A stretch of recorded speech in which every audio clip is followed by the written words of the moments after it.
6 గ్యారెంటీలను రుణమాఫీ మింగేసినట్లేనా? రైతు రుణమాఫీ చేస్తే చాలు అనుకుంటున్న సర్కార్ మిగిలిన గ్యారెంటీల ఊసే లేదు.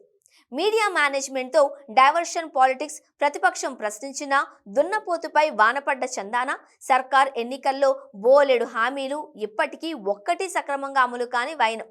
పొద్దున్న లేస్తే పేపర్లలో తాటికాయంత అక్షరాలతో రుణమాఫీ గురించిన వార్తలే కనపడుతున్నాయి. ఆగస్టు 15 లోపు ఖచ్చితంగా రుణమాఫీ చేయాల్సిందేనంటూ అధికారులను ఉరుకులు పరుగులు పెట్టిస్తున్నట్టు సీఎం రేవంత్ రెడ్డి అందులో దర్శనమిస్తుంటారు. ఈ వార్తలు చదివే ఎవరికైనా రుణమాఫీ గురించి తప్ప మరే ఆలోచన ఉండదు. ఇలా అందరి నోట రుణమాఫీపై చర్చ జరిగేలా మిగతా గ్యారంటీలపై చర్చ డైవర్ట్ అయ్యేలా చేస్తోంది రేవంత్ సర్కార్. మహిళలకు 2500 రూపాయలు, యువతలకు స్కూటీలు, నిరుద్యోగ భృతి, ఉద్యోగాలు, రైతు భరోసా, కౌలు రైతులకు భరోసా ఇలా ఏవీ చర్చకు రాకుండా రుణమాఫీ ఒక్కదానిపైనే ఫోకస్ పడేలా చేస్తోంది. ఒకవేళ ప్రతిపక్షాలు ప్రశ్నించినా దున్నపోతు మీద వర్షం కురిసినట్టే వ్యవహరిస్తాం. అధికారంలోకి రావడానికి ఎక్కని గడపలేదు, దిగని మెట్టు లేదు. అసెంబ్లీ ఎన్నికల ప్రచారంలో ఊళ్లకు ఊళ్ళు కాళ్లకు బలపం కట్టుకుని తిరిగారు కాంగ్రెస్ నాయకులు. గత ప్రభుత్వం కంటే మిన్నగా పెన్షన్లు ఇస్తామని వృద్ధులను, వికలాంగులకు మాటిచ్చారు.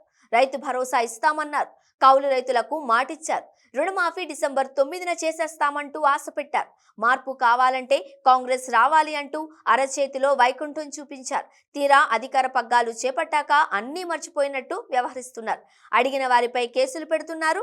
డిజిటల్ ప్లాట్ఫామ్స్ లో ఎవరు నోరెత్తినా కేసులు పెట్టి బెదిరిస్తున్నారు. గ్రామాలలో అయితే ఏకంగా ఇళ్లలోకి చొరబడి దాడులకు పాల్పడుతున్నారు. ఇందిరమ్మ రాజ్యం పేరుతో అందరినీ మోసం చేశారన్న విమర్శలను రేవంత్ సర్కార్ మూటగట్టుకుంది. డైవర్షన్ పాలిటిక్స్ లో తమను మించిన వారు లేరు అన్నట్టుగా కాంగ్రెస్ రాజకీయం చేస్తోంది. సీఎం రేవంత్ రెడ్డి డైవర్షన్ లో మీడియా కూడా నడుస్తోంది. పక్కాగా ఏదైతే ప్రచారం అవ్వాలో దాన్నే హైలైట్ చేస్తూ మిగిలిన అంశాలను పక్కదోవ పట్టించడంలో సిద్ధహస్తులైపోయారు. మీడియాను చక్కగా మేనేజ్ చేస్తూ తమ గురువు చంద్రబాబును మించిపోతున్నారు ముఖ్యమంత్రి రేవంత్ రెడ్డి. సోషల్ మీడియా మాత్రం రేవంత్ సర్కారు తప్పులను ఎత్తి చూపుతూ ఎప్పటికప్పుడు గళాన్ని విప్పుతూ సమర్థవంతమైన ప్రతిపక్ష పాత్ర పోషిస్తోంది. రైతుల కష్టాలను, వారి కన్నీళ్లను ప్రపంచానికి చూపుతూ రేవంత్ రెడ్డి సర్కారుకు కనువిప్పు కలిగించేలా చేస్తోంది. రాజకీయం తప్ప మరేమీ లేదన్నట్టు ఫోన్ ట్యాపింగ్ అంశాన్ని నెత్తిన పెట్టుకున్న కాంగ్రెస్ ప్రభుత్వానికి సోషల్ మీడియా సరైన గుణపాఠం చెబుతాం. ఇప్పటికైనా ప్రజల ఆకాంక్షలపై దృష్టి పెట్టి గ్యారంటీలను అమలు చేస్తేనే కాంగ్రెస్ ప్రభుత్వానికి మనుగడ ఉంటుంది. లేదంటే శాశ్వతంగా జనాలకు దూరమైనట్టేనని పలువురు విశ్లేషిస్తున్నారు.